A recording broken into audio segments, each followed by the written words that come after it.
Doctor साहब के सामने उन्होंने ये देखा कि डॉक्टर साहब बैठे हैं, या भाई तुम्हें अगर टॉर्चर करना ही था, जब तुमने सारी हदें पार कर लेते अपने थाने में कर लेते, कम से कम आम पब्लिक में डॉक्टर के सामने तो ठीक रहते आप। डॉक्टर साहब के सामने ज़मीन पर गिर के खूब पिटाई करी। और ऐसे मेरे आज भी वो 4 नवंबर का हॉस्पिटल में जब डॉक्टरी हो रही थी मेरी, ऐसे डॉक्टर के सामने ऐसे मेरे पे जाजती की जा रही थी।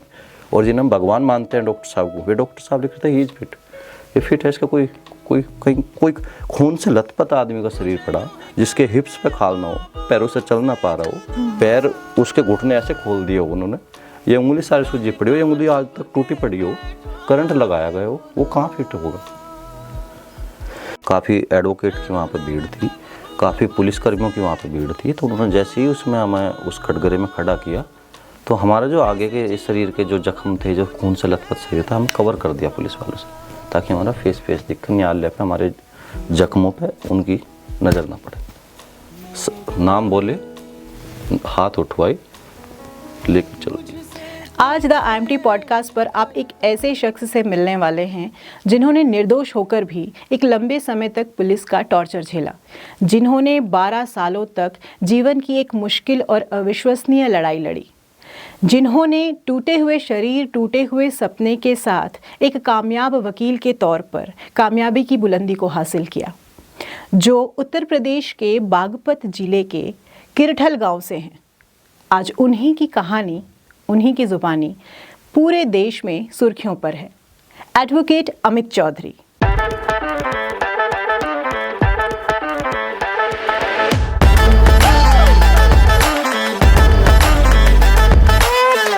द IIMT पॉडकास्ट के इस एपिसोड में अमित सर, आपका बहुत बहुत स्वागत है।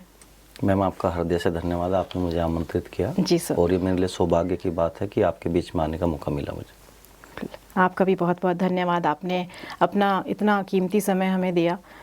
और सर, हम शुरुआत करते हैं। मैं जानना चाहूँगी कि आपके परिवार में कौन कौन हैं अभी और कहाँ के रहने वाले हैं आप? मैं बागपत के गांव किरठल का रहने वाला हूँ, और मेरे परिवार में गांव में मेरे बुजुर्ग माता पिता रहते हैं, और मैं मेरठ में रहता हूँ, यहीं पे वकालत अपनी करता हूँ मेरठ कोर्ट में जी। और अभी हाल फिलहाल में एक जीवन से बहुत बड़े संघर्ष से मैं निकल कर आया हूँ।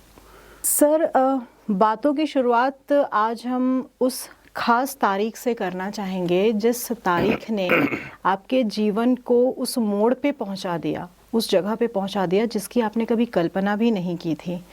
उस तारीख में आपके दिन की शुरुआत क्या थी? बहुत कुछ आपने सोच रखा होगा, घर के काफ़ी काम होंगे जो आपको उस पूरे दिन में करने होंगे, कुछ जिम्मेदारियां होंगी, दोस्तों से मिलना होगा। कैसा था आपका उस दिन? क्या प्लान था पूरे दिन का? वो जो 12 अक्टूबर 2011 का दिन था, वो सुबह तक तो मेरी ज़िंदगी का वही दिन था जो एक दिनचर्या का हिस्सा हुआ करता था। तो उसमें कई बार जैसे होता है कि बहन के यहाँ से फ़ोन आता है कि काफ़ी दिन हो गए भाई, आ जाओ मिलने, जैसे बुलाते हैं, तो मैं उस बात को टालता रहता था। लेकिन 12 अक्टूबर को ईश्वर को कुछ और ही मंजूर था। पहले मैं दिगंबर जैन बड़ौद के दिगंबर जैन कॉलेज का छात्र था, BA सेकेंड ईयर का छात्र था। मैंने इम्प्रूवमेंट का फार्म उस दिन अपने कॉलेज में जमा किया था। मैं घर भी बता कर आया था कि आज मैं जा भी सकता हूँ, नहीं भी जा सकता हूँ, दोनों ही बात कही थी। फिर मैं वहाँ फार्म, मेरा काम लगभग जल्दी मेरा कॉलेज में काम हुआ, तो मैं बड़ौद से ट्रेन में सवार हुआ और मैं शामली पहुँच गया, क्योंकि शामली उस गाँव में 3 ही बस पूरे दिन में जाती है, एक सुबह के टाइम है, एक दोपहर के टाइम है, एक शाम के टाइम है। तो जो शाम वाली बस थी वो रवाना हो चुकी थी, निकल चुकी थी, और मैंने वो बस दौड़ कर पकड़ी थी। कि कहते हैं ना कि ज़िंदगी आस और काश में, काश वो बस मेरी छूट जाती तो ये सफ़र 12 साल का मैं करता। तो मैंने बस दौड़ कर पकड़ी। उस गाँव में मुझे गए हुए कुछ ही घंटे हुए थे।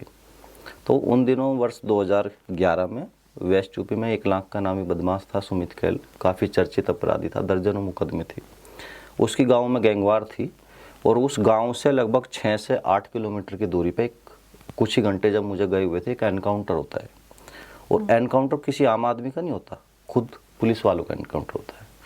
आपके उस गाँव में पहुँचने के कुछ ही घंटे बाद मेरी उस गाँव में बहन है। तो उस गांव में जब एनकाउंटर हुआ, बहुत हाईलाइट वो घटना थी। और मेरा बागपत में किरठल गांव है। केरठल का व्यक्ति कैल गांव में गया। वो कैल शामली का भी चर्चित गांव है, जैसे बागपत का मेरा चर्चित गांव केरठल है, वो शामली का चर्चित गांव जो कैल शिकारपुर है। अच्छा। तो वहाँ पे गए हुए कुछ ही घंटे हुए थे, शाम को एनकाउंटर होता है और एक जिसमें हमारे एक पुलिसकर्मी शहीद हो जाते हैं और एक पुलिसकर्मी की काफ़ी उपचार के बाद जान बचती है। दोनों की राइफलें भी सुमित कैल द्वारा, उनके गैंग के द्वारा लूटी गई थी, जिसमें सुमित कैल का बागपत के छपरौली में 25 अप्रैल 2012 को एनकाउंटर हो गया था। इस घटना में जो मुख्य आरोपी था वो सीधा उसका एनकाउंटर हुआ, उसमें जेल नहीं गया। तो इसमें पुलिस ने, जब पुलिस वाले इसमें शहीद हुए थे तो सीधी शासन स्तर पर इस केस की नज़र रखी गई। उन दिनों यूपी में आदरणीय मायावती जी की सरकार थी और उन्होंने इस मामले का सीधा संज्ञान लिया। कुछ ही जब 12 अक्टूबर 2011 की घटना शामली में हुई, 2 पुलिस वालों पर हमला करके राइफल लूटी गई। 14 अक्टूबर 2011 को ही 2 दिन बाद ही एक ऐसी घटना सहारनपुर में रिपीट हुई, बेहट चौकी पे। वहाँ पर भी एक पुलिस वाले शहीद हुए, एक की जान बची, दोनों की राइफलें लूट ली गई। घटना बिल्कुल सेम उसमें थी। अच्छा, बिल्कुल इसी नेचर में। उसमें भी एक पुलिस वाला शहीद हुआ, इसमें भी एक पुलिस वाला शहीद हुआ, उसमें भी एक पुलिस वाले की जान बची, इसमें भी जान बची, दोनों की राइफलें लूटी गई। तो सहारनपुर में उन दिनों मुस्तफा कग्गा के नाम से एक लाख का नामी बदमाश था, उसने ये सहारनपुर में घटना की थी। तो 12 दिन तक तो पुलिस इसी उसमें व्यस्त रही कि ये घटना सुमित ने की है या मुस्तफा कग्गा ने की है। जैसे ही पुलिस की इन्वेस्टिगेशन जो है इस केस में चलती रही तो पुलिस ने बहुत लोगों को इस केस में उठाया। उन पर भी शासन स्तर से काफ़ी प्रेशर था इस केस को खोलने का। आनन फानन में इसमें 100-200 लोग उठाए गए, जिनमें से एक मैं भी था। और घटना करने वाले वे कुछ ही चंद लोग थे और 17 आदमी पर एक अज्ञात का मुकदमे में 17 लोग मेंशन इस केस में कर दिए। तो 12 में जब घटना ये हुई थी तो बागपत के व्यक्ति तक के केरठल का उस गांव में कैल शिकारपुर पर मैं वहाँ पे उस दिन 12 अक्टूबर की मेरी लोकेशन थी, गया हुआ था। घटनास्थल की लोकेशन नहीं थी मेरी। अच्छा। उस गांव की लोकेशन थी। अब लोकेशन वहीं की तो मिलेगी जहाँ मैं रहूँगा। मेरी बहन थी उस गांव में जी। तो मैं अपने गांव में आ गया। कुछ दिन बाद पुलिस को जानकारी हुई कि उस दिन उन्होंने कि एक लड़का बाहर का भी आया था इसमें। वे लोग भी उठाए गए जिनके मेरी बहन थी। उनसे मेरा नाम पता सब कुछ लगा कि बाहर का आया था उस दिन कोई तुम्हारे यहाँ। हाँ जी, मेरा भाई आया था। ऐसे भाई जो बहन ने बताया, मैं तो था नहीं वहाँ मौके पे कि किसने बताया कि कौन आया था, तो यही बोला होगा कि मेरा भाई आया था या उन्होंने बताया, रिश्तेदार ने जो भी बताया। तो वे सब लोग उठा लिए गए इस केस में। गांव वो छोटा सा गांव है, 4-5 खानदान है, शायद कोई खानदान ऐसा उस गांव में बचा हो जो पुलिस ने ना उठाया हो। तो बड़ा हाईलाइट केस था। तो फिर जब वे लोग उठा लिए तो वहाँ से फ़ोन आता है मेरे पिताजी के पास कि ऐसे अमित को भी पूछ रहे हैं, और ये सब लोग उठा लिए और पुलिस आने लग रही। अब आपको यही ना पता हो कि पुलिस आपको क्यों पकड़ने आ रही। बिल्कुल, सिस्टर का तो कोई भी जा सकता है। जिस अपराध की, जिस दिन की मैंने कल्पना भी ना की हो, जो आदमी 12 से 15 दिन बाद आर्मी में भर्ती होने वाला हो, जो एक सेना पे अपने बदन पे वर्दी सजाने का ख्वाब सोच रहा हो, एनसीसी में सी प्रमाण पत्र प्राप्त किया हो, जीडी में उसका रिटिन माप हो, स्टाफ के तौर पर सिलेक्शन होना उसका तय हो, तो कहाँ तो मैं इस देश का जवान बनना चाहता था। तो मुझे 24 अक्टूबर 2011 का दिन है वो। तो उस रात मेरे गांव के इतिहास में शायद इतनी पुलिस नहीं आई जितनी मेरे घर पुलिस आई।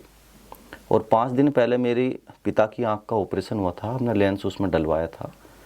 और मेरे पिता ने कहा कि भाई अमित पुलिस आने लग रही है। बताया उन्हें ऐसे कि उस दिन तो गाँव में वहाँ पे तो पहले से आपको कुछ या आपके परिवार वालों को कोई अंदाज़ा था? ना मुझे अंदाज़ा था ना परिवार को था। अच्छा, कोई अंदाज़ा ही नहीं था क्यों आ रही पुलिस।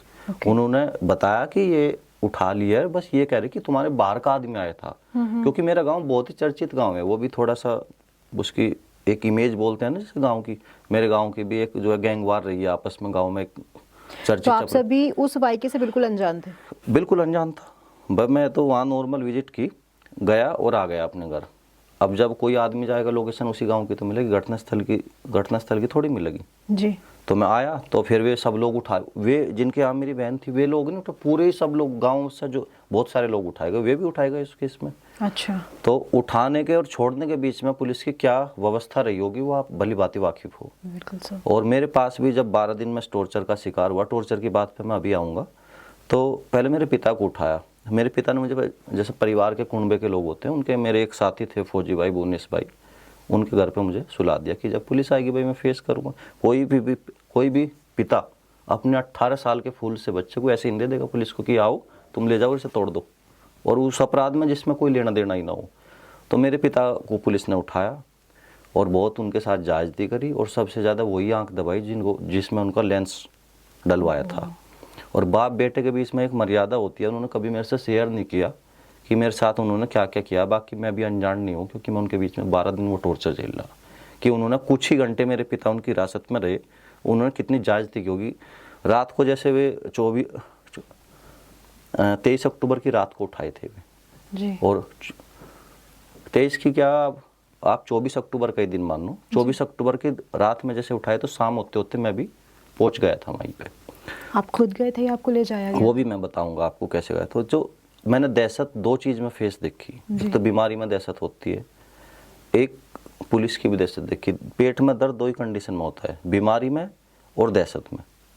मेरे पेट में एक अजीब सा दर्द था कि मैं क्यों भाग रहा हूँ, मेरे पे गांव पार नहीं होता। 18 साल का बच्चा कितना होता है सही से जी। मुझ 18 से 21 साल का मैं जेल में हुआ, जवान भी सही से जेल में हुआ मैं।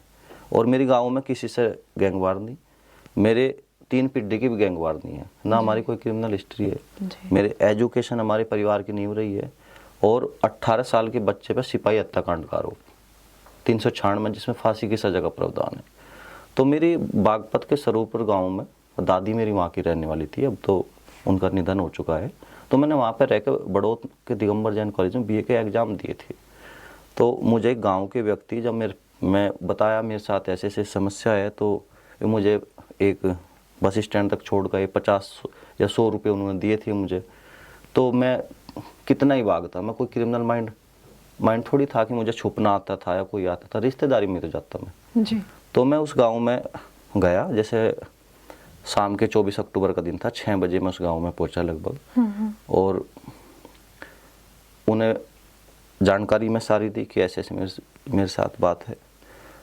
उन्होंने खाना खिलाया, बहुत अच्छे से मेरे लिए खाना लाए। कहीं ना कहीं उन्हें आभास था कि अभी से पुलिस ले जाएगी।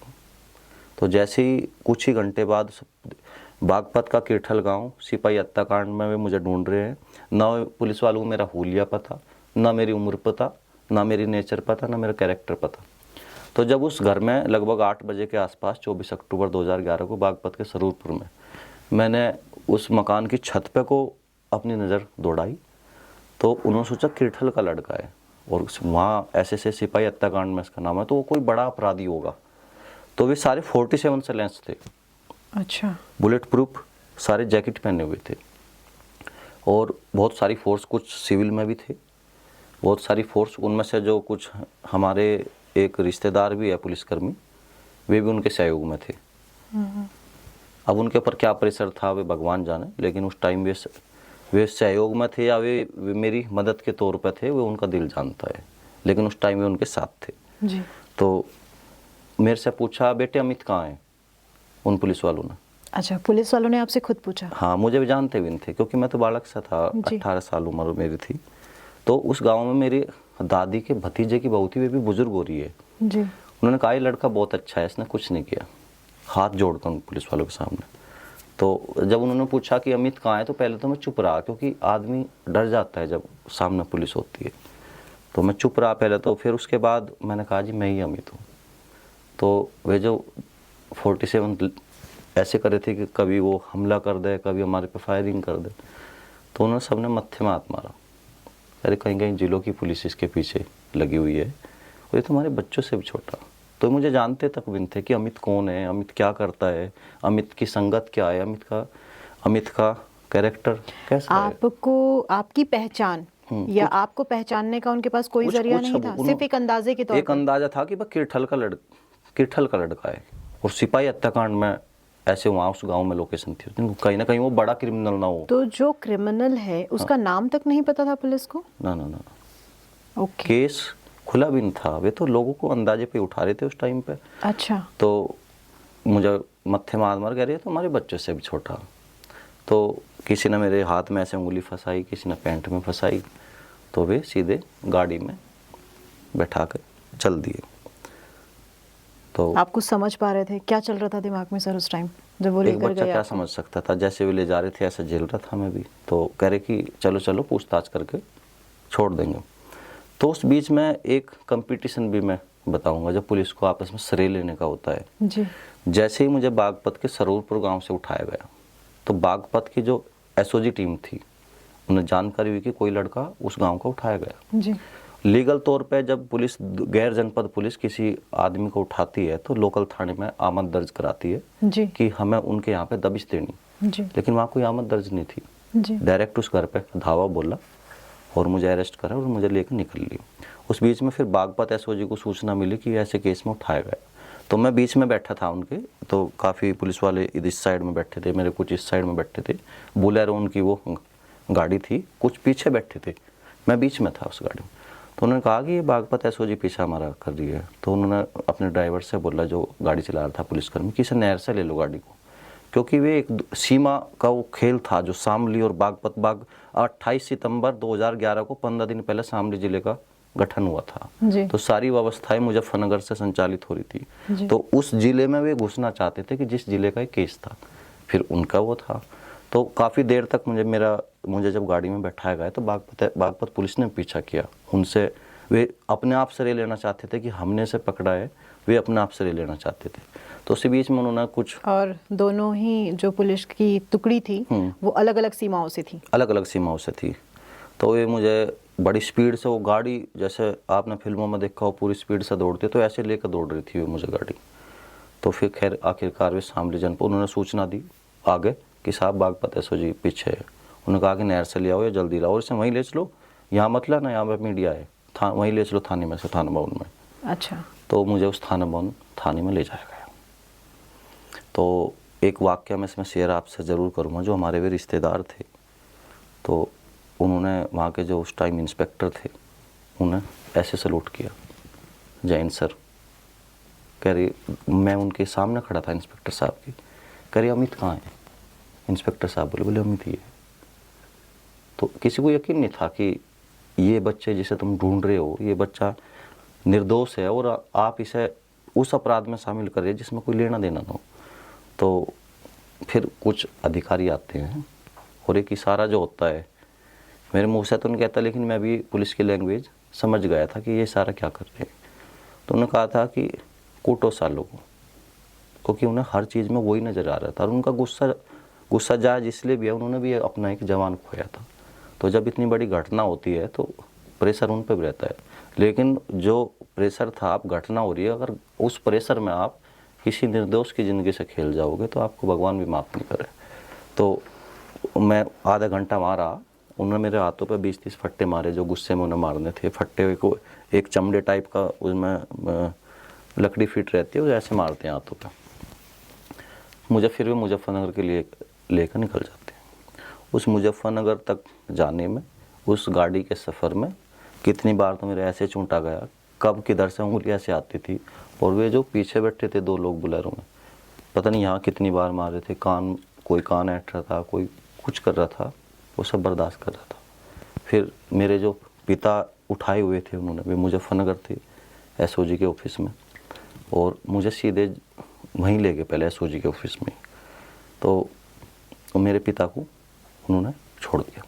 मेरे पिता अपने आंसू और बेबसी लेकर मेरे हाथों की उंगली ऐसे देख के, क्योंकि 15 फट्टे मेरे वहीं थाना भवन में मेरी पिटाई करके जब लाए थे मुजफ्फरनगर, पता कुछ नहीं था उन्हें। तो वे लौट गए। वे इतने सीधे थे, इतने सज्जन थे कि 12-13 दिन मेरे पर अत्याचार हुआ। वे इतने भयभीत हुए कि वहाँ तक आने की तो बात दूर, एक फैक्स तक नहीं मेरे पिता कर पाए, क्योंकि उन्हें जानकारी नहीं थी इस चीज़ की। और उस मानवता की जो सारी हदें पार हो सकती थी 24 अक्टूबर से और 4 नवंबर 2011 के बीच में, जो शरीर मेरा एक देश की रक्षा करने के लिए शरीर मजबूत बना था, 24 अक्टूबर को जो मेरा शरीर ठीक ठाक था, लेकिन शाम होते होते वो पुलिस के शिकंजे में आ गया था। 25 अक्टूबर की जो सुबह थी, वो बड़ी दर्द भरी सुबह थी। मुझे उस हवालात से निकाला गया और उस टॉर्चर रूम में ले जाया गया एसओजी के ऑफिस में। तो ये जो मेरे पैर है, तो मुझे नीचे फर्श पे बैठाया गया और इस ये पैर मेरे जैसे हाथ स्ट्रेट खोलते हैं ऐसे खोल दिए गए। आज भी मेरे जोड़ हटे हुए हैं। अगर मैं अपना पैर जितनी बार भी 10 बार करूँ तो शायद मेरी आवाज़ काफ़ी दूर तक जाएगी, इन हड्डियों की आवाज़। फिर ये मेरे हाथों को टेबल पे ऐसे रखवाया गया, इन पे जितनी डंडी, बारीक बारीक कम्मच डंडी उनसे मारी गई, पिटाई की गई, यातनाएं दी गई, सारी इनकी खाल चमड़ी तक उधड़ गई थी। फिर एक रोज़ ऐसा आया, एक मेरे कानों पे चिमटी लगाई उन्होंने शॉट देने के लिए, कई दिन तक करंट दिया मुझे। बटन ऐसे जो उनका स्विच होता था तो उंगली उस पर ही रहती थी कि कितना बर्दाश्त कर पाएगा। तो जब वे जब वो मुझे शॉट देते थे, बहुत झटका लगता था, दिमाग से झटका, मतलब कंपन होती थी, अजीब सी होती थी कि जैसे लगता था कि जैसे जान निकल गई हो, जब कुछ रहा ही ना हो अंदर, पता नहीं क्या हुआ होते थे। शॉट कोई आम चीज़ नहीं होती माइंड पर शॉट देना। जी बिल्कुल। तो ये एक दिन नहीं दिया गया, कई दिन तक शॉट दिए वो। उसके बाद फिर अगले 24 अक्टूबर से 4 नवंबर तक जो टॉर्चर हुए, किस दिन कौन सा टॉर्चर हुआ ये तो याद नहीं, लेकिन सारा टॉर्चर याद है मेरे साथ क्या हुआ। एक उनकी चेयर ऐसी थी कि उसमें आदमी का ये हिस्सा जो है वो नीचे फंस जाता है, जैसे आपने फिल्मों में देखा होगा। अक्सर मैंने टॉर्चर और थर्ड डिग्री फिल्मों में सुना था, लेकिन अपने शरीर के ऊपर मैं उसे महसूस कर रहा था कि थर्ड डिग्री क्या होती है। मेरी गर्दन तो उस चेयर में ऐसे हो गई, और ये हिस्सा मेरा नीचे हो गया, पैर मेरे ऐसे हो गए ऊपर, और पैरों पे लाठियाँ लग रही थी, पैर ऐसे थे ऊपर, ये हिस्सा नीचे था, गर्दन ऐसी थी। और एक झाग बाल्टी में पानी था, और उसमें पानी में ये नहीं कह सकता मैं सरफ का पानी था, लेकिन उस पानी में झाग थे जी। तो मेरे नाखों में वो पानी उन्होंने अंदर डाला। नाखों को आप देखो कि जिस आदमी को शॉट दिए गए हो, नाखों में को पानी डाला गया हो, कैसे वो पानी मेरे अंदर गया होगा, कैसे यहाँ टकराता होगा वो पानी। आप नॉर्मल भी चीज़ ले लो, नाक में हल्का सा पानी चला जाओ, कितना दर्द होता है जी। अभी तो ऊपर से ऐसे करते थे, तो बर्दाश्त नहीं हो रहा था, लेकिन चीख निकल रही थी। उसके बाद ये जो मेरे पैर है उन्होंने ऐसे बांधे, और फर्श पे जब आदमी फर्श पे कहाँ भागेगा, डंडा ऐसा था पूरे जितनी वो करते। उसके बाद बोले दौड़ो, वो जो उनका फिर रूम होता था ना कि दौड़ो। जब पैरों से खून लथपथ होगा, कानों पे करंट लगा दिया, पानी अंदर डाल दिया, खाद उधेड़ दी, और थप्पड़ तो पता नहीं मेरे कितने लगे। लोग ये कहते हैं कि चाटा मारने में दर्द नहीं होता, चाटा जिस टाइम चाटे लगते थे, ये थप्पड़ लगते थे, तो ये भी किधर से कौन सा थप्पड़ आ रहा है, ऐसे लगता था जैसे कान के पर्दे फट गए हो, ऐसे लगता था जैसे मुंह हमारा खुल गया हो, चेहरा फेस। इतना पेन हुआ कि कोई अंगूठी पहन रहा तो उसने ये भी नहीं देखा कि सर में लग रही, कमर में लग रही, इसके कहाँ लग रही। 13 दिन नहाए हुए हो गए थे। वो शर्ट मेरी फाड़ दी थी गुस्से में, किस तरह से वे निरंकुश बन के जो जाज थी करी। तो ये सब चीज़ें आज भी मेरे फेस पे सूजन आती है जी, आधे फेस पे। और इयाबास दिल्ली जीटीबी के पास हॉस्पिटल है, वहाँ मेरा इलाज चल रहा है। अभी भी आपका इलाज चल रहा है? दवाई जब मुझे दिक्कत बनती है, जब सूजन आती है, तो मैं वहीं से दवाई ले, वहीं की दवाई से आराम लगता है मेरे। अच्छा। परमानेंट दवाई नहीं खाता मैं। जब मुझे दिक्कत आती है, सूजन आ जाती है, मतलब मैं नहीं जानता कि वो क्यों आती है, लेकिन आती है उस टॉर्चर के बाद ही है मुझे जी। ये सारी यातनाएं हुई। फिर एक प्रक्रिया होती है कि जब आपको जेल भेजा जाएगा। अब तक तो मैं हिरासत में था एसओजी की, मुजफ्फरनगर में सिविल लाइन थाने में पिटाई कर रहे थे, रोज़ को सवालात में बंद करते थे। फिर आते हैं वहाँ पे एक इंस्पेक्टर में लेने 3 नवंबर को, क्योंकि 4 नवंबर को मैं जेल भेजना था उन्हें, और कह रहे पहचाना मुझे।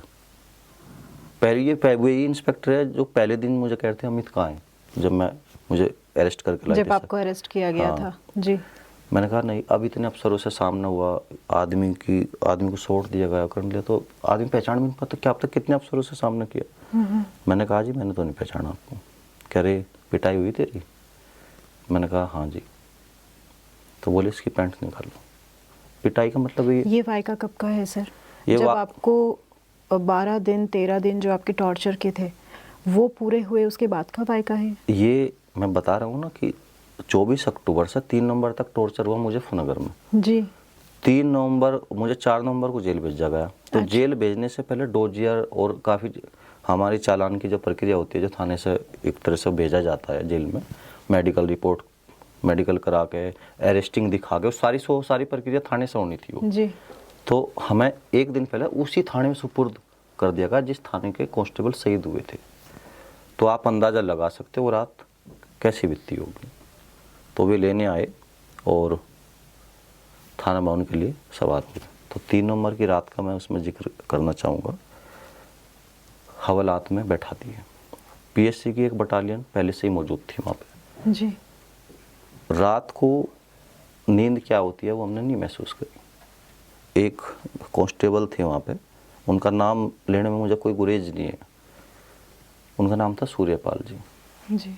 तो वे हमें हवालात की कोन में नहीं उन्होंने बैठने दिया, जो दूर बैठ, उन्होंने बिल्कुल करीब बैठाया जहाँ पे वे सरिया होते हैं, जो हवालात का गेट होता है।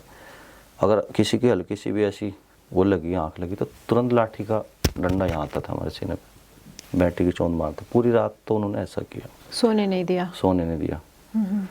गाली की तो बौछार पता नहीं कितनी गालियाँ पूरी रात दी। तो फिर जो 4 नवंबर की सुबह थी, उसने ऐसा शरीर हुआ, ये जो मेरे घुटनों से नीचे दोनों पैर है, आज भी 12 साल बाद भी जी। अगर मैं उंगली रखूं या कोई डॉक्टर भी रखे तो मेरी हड्डी कोई आम आदमी की तरह ऐसी नहीं है। मेरी 12 साल बाद भी उन लाठी, एक एक लाठी का हिसाब है कि मेरी लाठी कहाँ लगी हुई है, वहीं से मेरी हड्डी दबी हुई है। मौसम जब बिगड़ता है तो मेरे शरीर की चाल बिगड़ जाती है। सर्दी में, गर्मी में आज भी चल नहीं पाता इन पैरों से। तो जो 4 नवंबर का दिन था, पहले हमारी डिटेल भरी गई, डोजियर बोलते हैं उसे, कि कितने ज़मीन है, कितने भाई बहन हैं, आगे के लिए एक सेफ जोन बना के चलते हैं कि पूरी डिटेल एक आदमी की उनके पास अभियुक्त जो उन्होंने बनाए गए होनी चाहिए। तो कर दिए। उसके बाद हमें फिर प्रेस कॉन्फ्रेंस होनी थी उनकी, वहाँ पे वे ले गए गाड़ी में, शामली तक पीटते ले गए। शामली प्रेस कॉन्फ्रेंस हुई थी, और जैसे ही मैं मीडिया से बात करने की कोशिश करूँ तो पीछे से ऐसे खींच ले, जैसे ही सारी मीडिया मेरी ओर आती थी कि इस बच्चे को क्यों अरेस्ट कर लिया। तो ऐसे जैसे ही मैं बोलूँ तो पीछे खींच ले मुझे, पीछे से। तो आपको ज़रा भी मौका नहीं मिला अपनी बात? मौका नहीं बोला, मैं शरीर बेकार हो रहा था पीट पीट के। उन्हीं की एक चीज़ आपने सुनी होगी कि मार के आगे भूत नाचते हैं। तो मैं 18 साल का बच्चा था, मैं इतनी भी नहीं कर सकता था कि मैं अपनी बात रख देता। तो फिर उसके बाद वहाँ से हमें लिया एक कॉन्फ्रेंस करके, फिर उसी थाने में आए।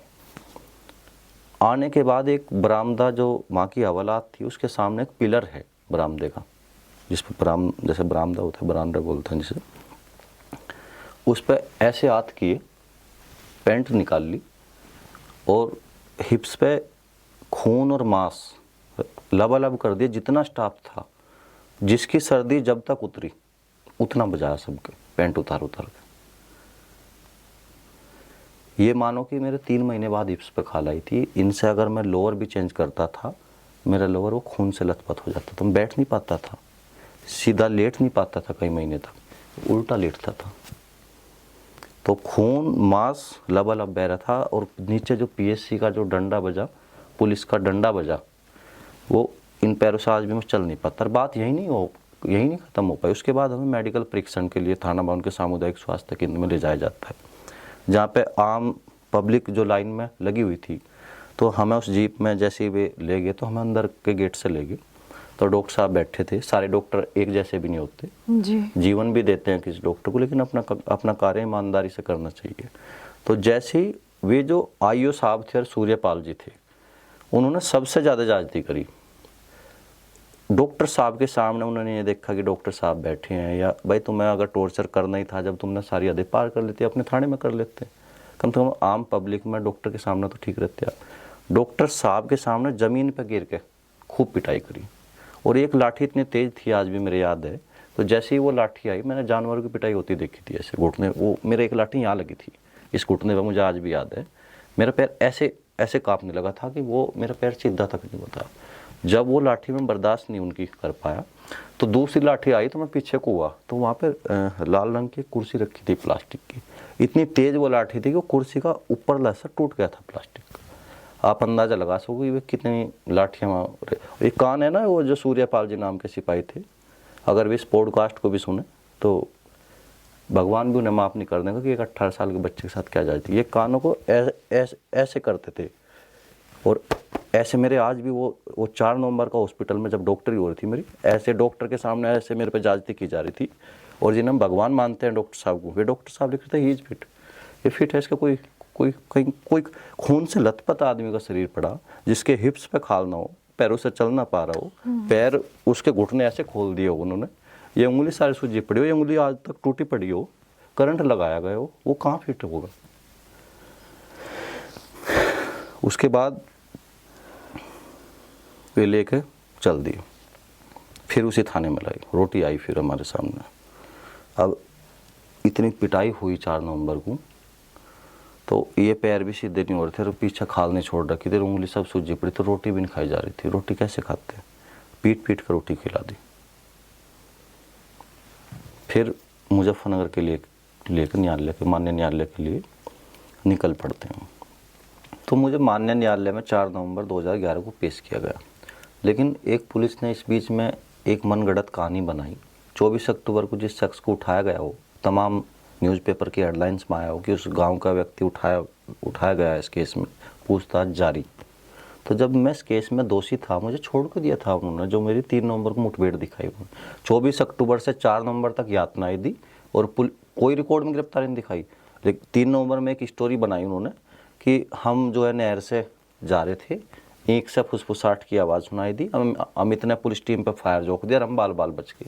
जिस आदमी पर आप सिपाही हत्याकांड का आरोप लगा रहे हो, पेशेवर, उसे आप क्रिमिनल बनाने की कोशिश कर रहे हो, तो उसको दोबारा निशाना कैसे चूक सके जो तुम्हारे खरोंच भी नहीं आई। तो एक फर्जी केस मुझे अरेस्ट 3 तारीख में दिखाया उन्होंने, उठा रखा था पहले ही मुझे, तो एक केस और लगा दिया। फिर माननीय न्यायालय में पेश किया गया। मैं आपको सारी प्रक्रिया पूर्ण करने के बाद तो जेल के गेट तक का जो सफ़र रहा, जेल में हमें गाड़ी में ले जाएगा, पीछे से लाठी लग रही थी, लंगड़ाते हुए रेंगते हुए हम जेल तक गए, खून से लथपथ शरीर के साथ। और जब जेल के गेट पर पहुँचे, कहाँ तो देश का जवान मरना चाहता था, जब मैंने वो शब्द पढ़ा, जिला कारागार मुजफ्फरनगर, वो शब्द ऐसा शब्द था कि उसे देख के ही आंसू आ रहे थे आंखों से। टूटे सपने और टूटे शरीर के साथ उस जेल में दाखिल हुआ था। और दाखिल होने के बाद सारी जिम्मेदारी जेल प्रशासन की होती है, यदि किसी के साथ कुछ घटना होती है। मेरी हालत देखने के बाद जेलर साहब को सूचित किया, जेल का जो स्टाफ था उन्होंने, जेलर साहब आए, तो जो पुलिसकर्मी जेल में दाखिल हमें करने के लिए गए थे, उन्होंने रोक लिया जेलर साहब कि आप रुक जाइए, मेडिकल रिपोर्ट तो आप फिट बता रहे हो, लेकिन इसकी तो जान बचनी मुश्किल है। तो जेल के रिकॉर्ड में मेरी एंट्री आम बंदी की तरह बैरिक में नहीं हुई थी, जेल के हॉस्पिटल में मेरी एंट्री है 4 नवंबर 2011 को। कंधे पे घेर के मुझे ले गए थे, मेरे से खुद वहाँ पे जा भी नहीं पाया मैं। तो जेलर साहब ने कहा दोबारा मेरी डॉक्टरी कराई जेल के डॉक्टर द्वारा। तो दूसरी एक मेडिकल रिपोर्ट तो मेरी वो थी जिसमें मुझे एज फिट दिखाया गया था कि इसके कहीं कोई शरीर पर जख्म भी नहीं है, और एक रिपोर्ट कुछ ही घंटे बाद की मेरी वो थी कि इसके शरीर पर जख्म ही जख्म है। तो 2 रिपोर्ट में भी डॉक्टर की रिपोर्ट भी अलग अलग हुई। उससे पहले फर्जी केस लगाया गया उससे। और 12/10/2011 की घटना है। 12/11 को एक महीने बाद, घटना के 1 महीने बाद, जो घटना का स्टार विटनेस था, घायल कांस्टेबल था, मेरी मृतक कांस्टेबल से कोई रंजिश नहीं, घायल कांस्टेबल से कोई रंजिश नहीं, मेरे परिवार की कोई रंजिश नहीं। तो उन्होंने उससे मुझे मेरी शिनाख्त नहीं कराई, मुझे उन्होंने कुछ नहीं मतलब बातचीत करी। 4 नवंबर को मुझे जेल भेज दिया। 12 नवंबर को उसके पहली बार बयान दे रही। थाना भी उनका था, जीडी भी उनका था, सिपाही तो खैर सब इतना ही हमारा था, तो इतना ही उनका था। लेकिन आईओ साहब को पता नहीं क्या वाहवाही थी कि वे जांच पड़ताल इन्वेस्टिगेशन इतने उच्च स्तर की उन्होंने करी कि जो मिला उसे ठूस दिया। और एक तो आपको जानकर आश्चर्य होगा, संजय जी इस केस में अभियुक्त उन्होंने बनाए थे, वो दिल्ली पुलिस के क्राइम ब्रांच के सिपाही जी। 2 आतंकवादी मारे उन्होंने, 50 से ज़्यादा मेडल उन्हें मिले दिल्ली पुलिस के सीपी द्वारा। बहुत ईमानदार अफसर है। घटना वाले दिन ऑन ड्यूटी दिल्ली पुलिस के सीपी का बयान तमाम आरटीआई ने लिख कर दिया कि आदमी, आरटीआई जैसे उनके पिता द्वारा आरटीआई के तहत सूचना मांगी गई। तो आईओ को यही मालूम था कि जिस आदमी का तुम नाम लिख रहे हो पुलिस में है और वो ऑन ड्यूटी है। तो जो मिला, अब वो सिस्टम का हिस्सा होने के बाद नहीं बचा पाए अपना आपको, तो 18 साल का बच्चा कैसे बचाता। तो ये चीज़ें फेस करी। अब जेल में गया तो एक अजीब सा माहौल देखने को मिला। 18 साल मेरी उम्र थी, 18 साल से कुछ ही मेरे दिन ऊपर हुए थे। उन्होंने सोचा कि जेल में एक इतना बड़ा हाईलाइट केस था कि ये पुलिस वालों की हत्या में आया। तमाम गैंग ने मुझे न्योते दिए, हमारे गैंग में काम कर। हमारे गैंग में काम कर। अब जिस केस में मैं गया, उस गांव के व्यक्ति पहले से गैंगवार थी उस बदमाश की, उसके पिता और भाई पहले से बंद थे वहाँ पे। तो उनके गांव के बहुत सारे लोग, करीब ऐसे हो गए कि 20 के आसपास लोग पहले से बंद थे दूसरे केस में जो उस बदमाश की गैंगवार थी। और इस केस में 17 इस केस में चले गए। आप अंदाज़ा लगा लो कि 20 वे 37 लोग एक ही गाँव के जो एक जगह जा बंद हो जा, तो वहाँ कोई ज्ञान की बात नहीं होने की उनके बीच में, सामाजिक बात नहीं होने की, कुछ अच्छा करने की बात नहीं होने की, उनके बीच में क्रिमिनली बात होगी जी। तो मैं एक ही से 2 महीने के बीच पहले तो हॉस्पिटल में एंट्री रही, फिर उसी गैंग के हिसाब से उन्होंने भेजा कि उस गैंग में उस वो केस है। अब मैं उनकी बात सुनता रहूँ, वे पूरी ऊट पटांग ऐसी बात करे रोज़ का। तो एक दिन मैं जेलर साहब के पास गया, मगर साहब आप मेरी बैरिक चेंज कर दो, मैं ऐसे माहौल में मतलब एक अजीब सा फील हो रहा था, मुझे किसी जहाँ फैमिली मैटर वाले लोग बंद हो, कोई सही इंसान हो, उस बैरिक में भेज दो। तो उन्होंने मुझे बैरिक नंबर 14B में ट्रांसफ़र कर दिया था 2 महीने बाद ही। तो वो 2 साल 2 महीने 16 दिन मेरे बैरिक नंबर 14B में बीते। और वो जो 15B बैरिक थी मुजफ्फरनगर जेल की, 2 महीने में उसमें रहा। तो मैं तो उनके साथ रहा भी नहीं जिन्होंने केस किया। उसके बाद उस बैरिक में रहा काफ़ी संघर्ष में। जब मेरे पिता मेरे से जेल में, पहले तो 15 दिन में आते थे, फिर 1 महीने में कुछ पैसे दे कर आते थे, और उस भीड़ में को हम हाथ हिलाते थे जब तक देखना बंद नहीं होते थे जाते हुए।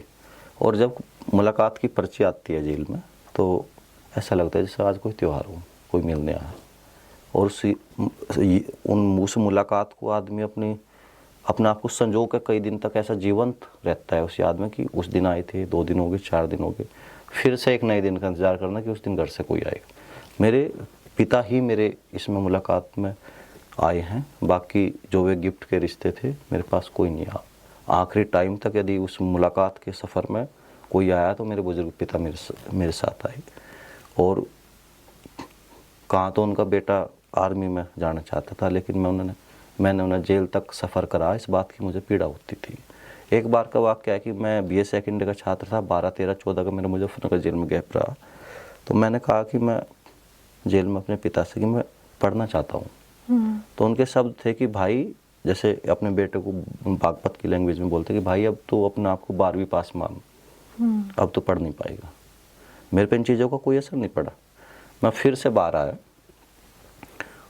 14 मार्च 2014 का दिन था, और मुझे लगता है उस दिन होली का दिन था, होली का दहन, रंगोत्सव नहीं था उस दिन।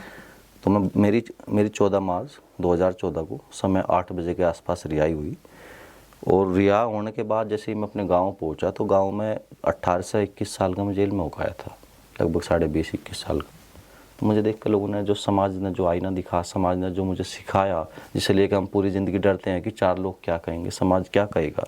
हमारे समाज की विडंबना यह है कि केस लगा, सब उससे पहले तो सब लोग तारीफ मारते थे, अमित बहुत अच्छा है बहुत।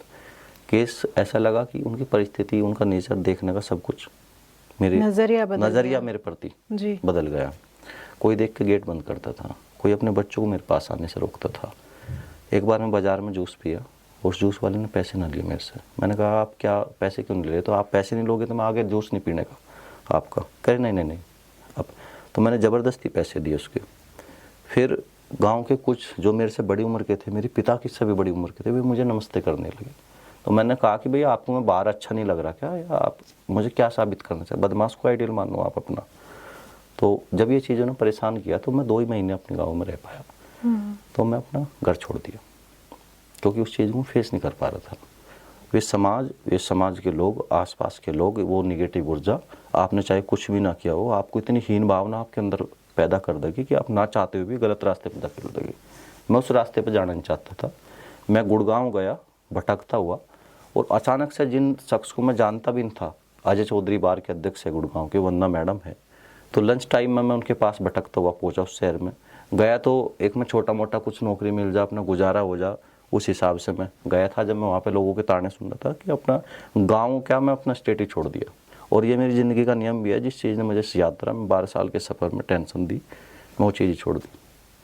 सर थोड़ा सा मैं पीछे जाना चाहूँगी। जेल में रहने के दौरान आप क्या किया करते थे? दिमाग में क्या चल रहा होता था जो समय आपने जेल में बिताया है? डेली सुबह उठना, जेल के अंदर सुबह से शाम तक का समय बिताना? जेल में सुबह उठते ही पहले गिनती दी जाती है कि कितने आदमी सही सलामत है। शाम को जब बंद होते हैं तब भी गिनती होती है।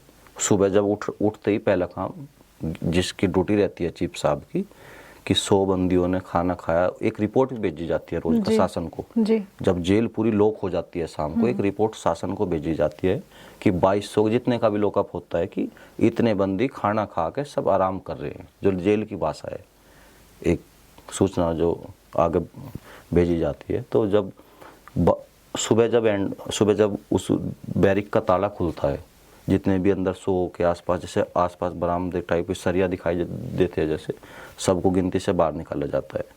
उसके बाद 2 या 3 घंटे तक आप नहा भी सकते हो, आप वॉशरूम जा सकते हो, कुछ भी, मतलब 2-3 घंटे। उसके बाद फिर 12 से 3-4 बजे तक फिर बंद रहोगे आप अंदर ही। फिर शाम के समय कुछ टाइम के लिए फिर निकाला जाएगा। फिर 6, 6:30 बजे, घंटा 2 घंटे के बाद ही आपको फिर बंद कर दिया जाएगा, फिर भी गिनती होगी। तो उस बीच का जो सफ़र था, आसपास का जो माहौल था, कुछ बुजुर्ग लोग भी थे फैमिली के टाइप, उन्होंने मुझे कई बातें भी सिखाई। जैसे मेरे से जेल से पूछते थे कि तू बाहर जाकर क्या करेगा, मैंने कहा मैं तो वही करूँगा जो मैं करता था, पढ़ाई करता था। तो कुछ लोग चिढ़ते थे, कोई भी, मैंने महसूस किया, गलत से गलत आदमी भी अपनी जनसंख्या कम नहीं होने देना चाहता। वो चाहता है कि जैसे तुम दुखी हो दूसरा भी ऐसे ही रहे। तो फिर एक बुजुर्ग आदमी ने मुझे कहा कि बेटे जेल है, यहाँ पे जो आदमी जो सुनना चाहता है उसे वही बात सुना। तो मैं उनके बीच में रहा था, उनके कैसा ही बनकर रहा, लेकिन मेरे मन में जो संकल्प था, जो जज्बा था, वो जुनून था, वो मेरे दिमाग में चल रहा था, जो मैं वहाँ पे रास्ता नहीं दिया उन लोगों को। मैं बाहर जाके क्या करूँगा, मैं गांधी जी की थ्योरी पे काम किया। तो वहाँ पे जब ये सारी चीज़ें हुई तो उस टूटे सपने के साथ, टूटे शरीर के साथ मैं बाहर आया। तो वो एक बताया मैंने आपको समाज का जो वो होता, मैं गुड़गांव उसमें पहुंचा भटकता हुआ। और सबसे पहले गुड़गांव में मैंने अपनी लाइफ में पहला डिसीजन लिया था। मेरे भाई मुझे गुड़गांव छोड़ने गए थे, छोड़ ही आए थे मतलब मुझे वहाँ पे। मुझे एक मारुति की फैक्ट्री में ले गए। मेरे मन में जेल में सोच रखा था कि मुझे वकील बनना। मैंने कहा आप मुझे कहाँ ले आए, तो वहाँ पे वो पट्टा, मैंने मारुति की फैक्ट्री में जो पार्ट चलते हैं पट्टा, तो उन्होंने कहा कि कितने, मैंने कहा कितने पैसे लोगे, मगर जो भी आप दे, क्योंकि मैं तो भटका हुआ था, दुखी आदमी था। तो कह रहे कि हम 8,000 रुपये देंगे आपको और 10-12 घंटे काम कराएंगे। और जो मैंने वहाँ पे काम देखा लेबर के रूप में भी, पार्ट खींचना, इतने बड़े बड़े काले जूते पहनना, तो उन्होंने कहा कि एक बार से ट्रायल के तौर पर अंदर ले जाओ। तो जैसे ही मैं अंदर गया, एक जो मारुति की जो फैक्ट्री थी उसमें कोई जैसे एक पट्टा चलता रहता है, कोई बोल्ट कस रहा था, किसी का अलग अलग काम थे उसमें, कहीं चिंगारी उठ रही थी। तो मैं अपनी लाइफ का पहला डिसीजन वहाँ लिया था, जो आज तक मैं अपने डिसीजन खुद लेता हूँ। उसमें मैं किसी को सुनता सबकी हूँ, करता अपने मन की हूँ। मैंने अपने भाई से कहा कि आप जाइए। मैं मन में ये सोचा कि आज मेरे पास सही सलामत हाथ पैर भी है। दर्द तो बहुत था इन हाथ पैर में, लेकिन ये कहीं से छिन्न भिन्न थे, विकलांग नहीं था मैं, दिव्यांग नहीं था, कटे हुए नहीं थे कहीं से। मैंने सोचा जब इस परिस्थिति में मैं यहाँ तक आ सकता हूँ, चिंगारी में मेरे हाथ पैर कट सकते हैं, तो फिर तो और बुरी हालत हो जाएगी जब मुझे खुद ही सफ़र करना ज़िंदगी में। तो मेरे भाई का भी मन नहीं था मुझे छोड़ पाने का, वो भी दुखी था, वो भी क्या करता बेचारा। तो मैं फिर भी, एक गुड़गांव में सेल्स में नौकरी करते थे संदीप जी, उन्होंने मुझे अपने पास रहने का आसरा दिया। दया के पात्र पे वे मुझे बोले कि अमित तो पैसे मत दे, क्योंकि मैं जब उस गुड़गांव कोर्ट में भटकता हुआ पहुंचा लंच टाइम में, मैंने कहा मैडम आप अपने पास रख लो, वंदना मैडम है वहाँ पे, एडवोकेट अजय चौधरी सर है, दीपक सर है, 3 लोग बैठे थे। फिर हम तो आपको जानते भी नहीं, हम आपको कैसे रख रहे हैं अनजान शहर में। मैंने कहा जी आप रख लो मुझे, मैं बहुत परेशान हूँ। कह रहे कि सोचने का मौका दो आधा घंटे बाद उन्होंने कहा कि आप कितने पैसे लोगे। मैंने कहा जो भी आप दे दो। तो उसके बाद उन्होंने कहा कि हम 3,000 रुपये देंगे आपको। मैं अपना केस नहीं बताया था। समय बीतता रहा, मैं 5 किलोमीटर भीम चौक से गुड़गांव पैदल जाता और 5 किलोमीटर पैदल आता, 3 बजे में आ जाता था। मेरा उन पैसों में काम नहीं चलता था, 1,000 रुपये में वहाँ पे किराए के दे देता था। अखबार में या जहाँ लाइन में खाना लगता था, 6 से 8 महीने ऐसे रहे कि मुझे एक ही टाइम का खाना मिला। अगर किसी वकील साहब ने समोसा खिला दिया तो मैं उस दिन वो अच्छा मानू था कि चलो आज कुछ तो मिला। और मैडम वो जब बोलती थी कि जाओ बेटा लंच कर जाओ वंदना मैडम, मैं उस गुड़गांव कोर्ट का चक्कर लगाता था और पानी पी कर आकर बैठ जाता, लेकिन कभी ये नहीं कहता था कि मेरे पास पैसे नहीं आए, मेरा बैलेंस बिगड़ जाएगा। अब फिर शाम को एक गुड़गांव गांव में बाज़ार भरता है, सदर बाज़ार से काफ़ी कैलेंडर, सीनरी, डायरिया, इतना बड़ा थैला होता था मेरा, वो मैं पैदल ले जाता था 2 किलोमीटर। और जब मैं पहले दिन उस गुड़गांव गांव में खड़ा हुआ वो थैला लेकर, तो मुझे किसी ने खड़ा नहीं होने दिया था। उस बीच में वहाँ एक सज्जन है, कोऑपरेटिव बैंक के चेयरमैन रहे गुड़गांव गांव में, सुरेंद्र शर्मा जी उनका नाम है। उन्होंने बेचारों ने अपना एक तकत दिया, कुर्सी दिया, और उन्होंने मेरे से पहला कैलेंडर उन्होंने ही मेरे से ख़रीदा था। आज भी मेरे संपर्क में है जी। तो मैं वहाँ पे कैलेंडर बेचता था। तो ये इस निंदनीय हालात से रोटी के संघर्ष में आर्थिक और मानसिक के साथ भूखमरी भी झेली, लेकिन कभी मन में ये नहीं आया कि मैं इस चीज़ को फेस नहीं कर पा रहा या मैं गलत आदमी का साथ लूँ। और ऑप्शन मेरे पास भी थे, या तो मैं उन रास्तों को चुनता जो गैंग ने मुझे न्योते दिए थे, लेकिन वो मेरी राह नहीं थी, ना मेरी ऐसी चाह थी, ना मुझे ऐसे संस्कार मिले थे। पीड़ा मेरी ज़िंदगी में बेशक आई, यदि मुझे महकने का मौका मिला तो उसके पीछे मेरे माँ बाप का आशीर्वाद है। और मैं जब फिर उसके बाद LLB का 2014 में मैं एडमिशन लेकर गुड़गांव में चला गया था। 15 में मेरी स्नातक कंप्लीट हुई है, 3 साल की डिग्री 6 साल में हो जाती है। 2011 में मेरी सेकेंड ईयर थी, 12, 13, 14 में जेल में रहा। 15 में जैसे मैं LLB में एडमिशन लिया, मैं मेरठ पहली बार 22 नवंबर 2015 को आया। तो यहाँ पे चौधरी चरण सिंह विश्वविद्यालय में प्रशांत भाई मेरे भाई के मित्र रहते थे। वो मेरी ज़िंदगी में प्रशांत भाई आए तो दोस्त बनकर थे, लेकिन उनके पूरे परिवार ने मुझे अपनी ज़िंदगी का हिस्सा बनाया। उन लोगों ने बहुत आशीर्वाद दिया मुझे, मेरे हर इस दुख सुख की घड़ी में भी मेरे साथ खड़े रहे।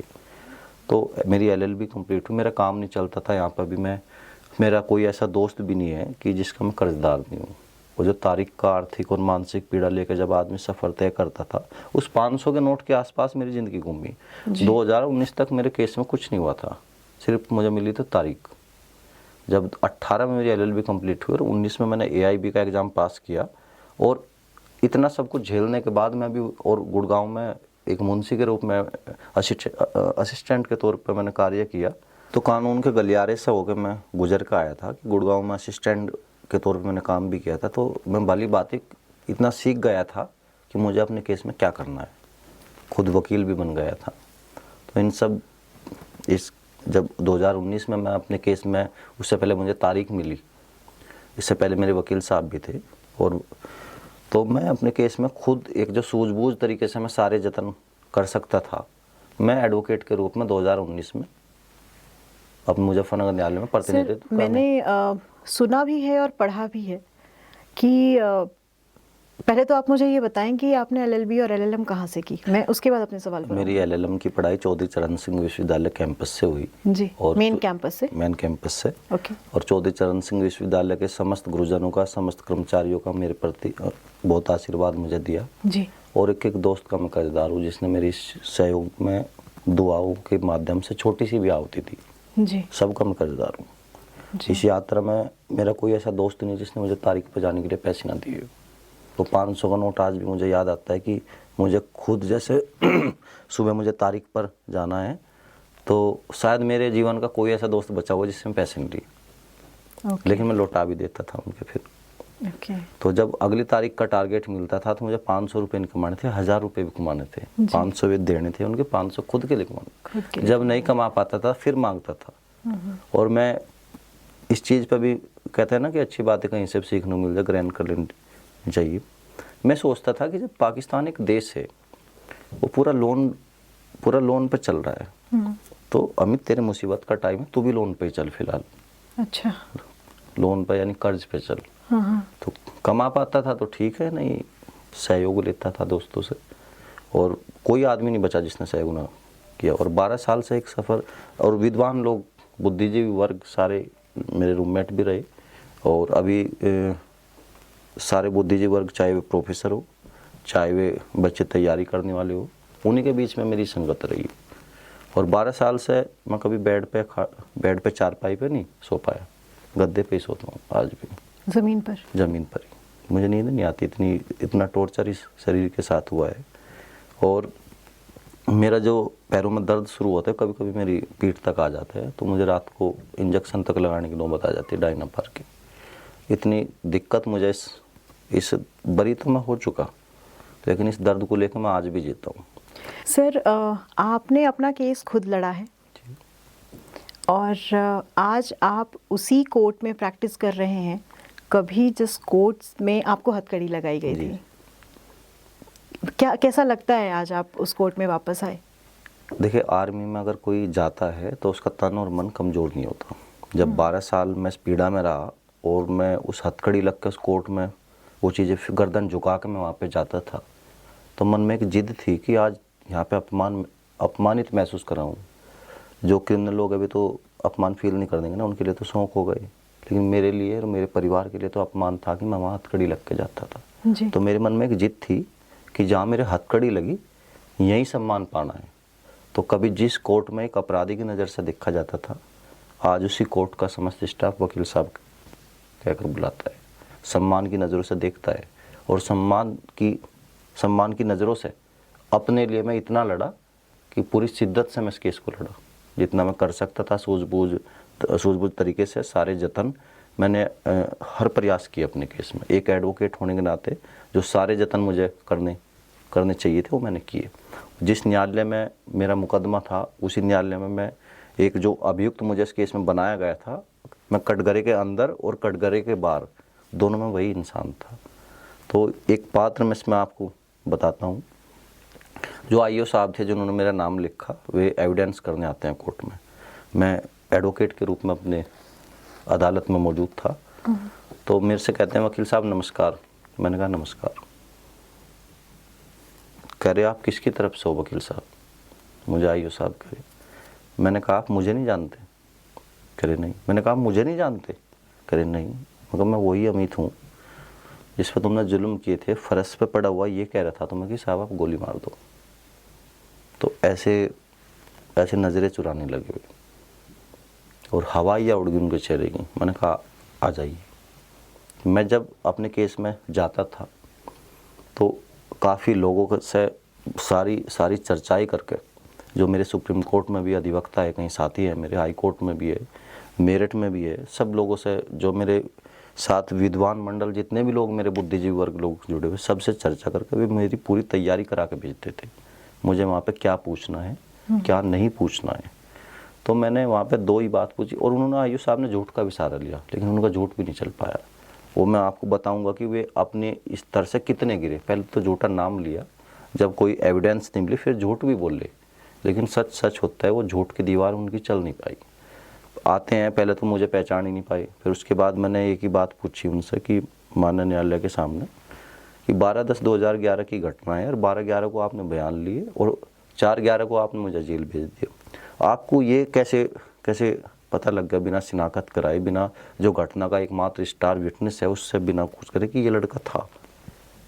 तो जवाब नहीं दे पाए। उसके बाद फिर झूठ बोल के क्या बोले कि अमित का बहुत बड़ा क्रिमिनल हिस्ट्री है, माननीय न्यायालय के सामने बोले। तो हमारी ओर से, मेरी ओर से ये कहा गया कि डिपार्टमेंट का केस था, इतनी बड़ी लापरवाही आईओ साहब कैसे कर सके कि मेरी क्रिमिनल हिस्ट्री तक नहीं इन्होंने मेंशन की चार्जशीट के साथ। ये आपका काउंटर क्वेश्चन था? हाँ। फिर मैंने कहा कि माननीय न्यायालय के सामने कि अगली तारीख आप साहब से निवेदन किया मैंने, माननीय न्यायाधीश महोदय से, कि साहब अगली तारीख दीजिए मुझे, और मेरा आईओ साहब से एक निवेदन है कि मेरा कोई भी जो क्रिमिनल हिस्ट्री है वो माननीय न्यायालय के सामने पेश करें सबूत के तौर पर। तो कुछ ही सेकंड रुकने के बाद आईओ साहब बोलते हैं है नियमित का क्रिमिनल रिकॉर्ड। तो माननीय न्यायाधीश महोदय को मैं बताना चाहूँगा जो उस टाइम का उन्होंने वहाँ पे आईओ साहब को लताड़ लगाई, तो वे अपने पेन में ऐसे, माननीय न्यायाधीश महोदय व्यस्त थे, उन्होंने गुस्से में पेन रख दिया ऐसे, करे कि तुम्हारा दिमाग खराब है, तुम जानते हो किस केस में एविडेंस कर रहे हो? 396 का सेक्शन है, ये कोई आम सेक्शन नहीं जिसमें फांसी की सज़ा का प्रावधान है, और आप झूठ बोल रहे हो कोर्ट में। जवाब नहीं बन पाया। मेरी ओर से कहा गया कि हिंदुस्तान के किसी भी थाने में इस घटना से पहले, इस घटना के बाद में मेरे खिलाफ कोई शांति भंग का मुकदमा दर्ज नहीं। तो आप देखो कितने स्तर तक आईओ साहब, कितनी स्तर की उन्होंने इन्वेस्टिगेशन की होगी। कोई जो ऑन ड्यूटी है उसे फंसा दिया, कोई स्टूडेंट है उसे फंसा दिया, गांव, और वे जो बाकी के जो 10 लोग इसमें बरी हुए थे वे भी निर्दोषी, लेकिन उन्हें उस केस के साथ साथ मुझे उन्हें भी फेस करना पड़ा। उनके लिए न्याय से उनका कोई मतलब नहीं था कि न्याय होना चाहिए। सब अधेड़ उम्र के थे, मेरे कितनी उम्र के थे उनके बच्चे थे। उनके लिए तारीख एक पिकनिक होती थी कि 15 दिन में जाओ और चाट पकौड़ी खाओ और वापस आ जाओ एक नई तारीख लेके। जब मैं अपने केस में एडवोकेट के रूप में प्रतिनिधित्व करता था तो मेरे पास कमेंट भी आते थे कि ये वकील बन रहा है, इसे बड़ी जल्दी है। संजय के सामने उसके प्रमोशन रुके हुए थे, मेरे सामने मेरी पूरी ज़िंदगी थी, मेरा पूरा कैरियर मेरी आंखों में, मुझे धूमिल जो नज़र आ रहा था। तो शिद्दत से मेहनत इतनी की थी कि उम्मीद थी कि वापसी करूँगा, और वापसी करने की एक जिद भी थी। ये नहीं आया कि कभी मैं सुसाइड कर लूँ, मैं इसे फेस नहीं कर पा रहा। ये ज़िंदगी मुझे जीने के लिए मिली, मरने के लिए नहीं मिली। तो जो सुखाओ चाहे दुखाओ, अपने शिद्दत से मैं तो किरदार निभाया। और 2 चीज़ मैंने इसमें सीखी भी है 12 साल में। आप धैर्य रखोगे तो आपको खुशी मिलेगी, और असंतोष की भावना आपके मन में होगी तो आप दुखी महसूस करोगे अपने आप को। तो धैर्य में कठिनाई जब आती है तो उसे धैर्य रखते हुए मुस्कुरा के झेलना चाहिए, तो ये आप उससे पार हो पाओगे, नहीं हो नहीं पाने के। आजकल आपने देखा भी होगा, जैसे 10th के और 12th के बच्चे छोटी छोटी समस्या को लेकर पंखे पर झूल जाते हैं। वो समाधान नहीं है, मुसीबत को फेस करना चाहिए। मैं बार बार कहता हूँ, ज़िंदगी जीने के लिए मिली, ज़िंदगी बहुत अनमोल है, ज़िंदगी को जीना चाहिए, भागना नहीं चाहिए मुसीबत। और मैं इस दाग को लेकर सच बताऊँ तो मरना भी नहीं चाहता था। इस मन में जिद थी कि इस दाग को मिटाना। मेरे माँ बाप ने मेरे से नौकरी नहीं मांगी, वे मेरे से कहते थे कि हमें चैन से मरना है, कि तेरा ये दाग मिट जाए।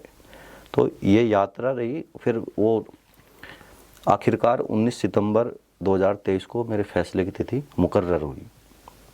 सारी एविडेंस होने के बाद, जिरह होने के बाद, तो मुझे 19 सितंबर को फैसले की डेट मिली। अब 19 से 27 के बीच में जो, जैसे मैं और लोगों की स्टोरी सुनता था, और लोगों के बारे में सोचता था कि वे कैसा महसूस करते होंगे, वो पेन मैंने फील किया, कैसा आदमी की हवाइयाँ उड़ने रहती है। मैं सच बताऊं तो मैंने खाना खाना तक छोड़ दिया था, मुझे भूख ही नहीं लगी। पूरे 19 से 27 के बीच में मेरी हालत ऐसी रही कि 1 रोटी खाऊं या 2 रोटी खाऊं। तो मैं मेरठ में ही रहा। तो 2-3 दिन बीते। उससे पहले मेरे पिता को कुछ नहीं पता था कि वो 3 साल से वो लगातार अदालत में खड़ा, मैं कोई चक्कर भी नहीं कटाया अपने पिता को। तो मुझे जब डेट मिली तो मुझे लगा कि आज तक तो पिता से कुछ नहीं बताया कि केस में क्या चल रहा है। मुझे लगा कि अब उनका जानने का अधिकार है।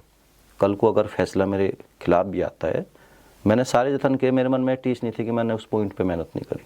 फिर मैं ये मानता कि ईश्वर को यही मंजूर था, लेकिन मैं उस चीज़ से भाग नहीं रहा था, मैं उसे भी फेस करता अगर मेरे खिलाफ भी आता। तो मेरे पिता को मैंने बताया कि मेरा 27 में फैसला आएगा।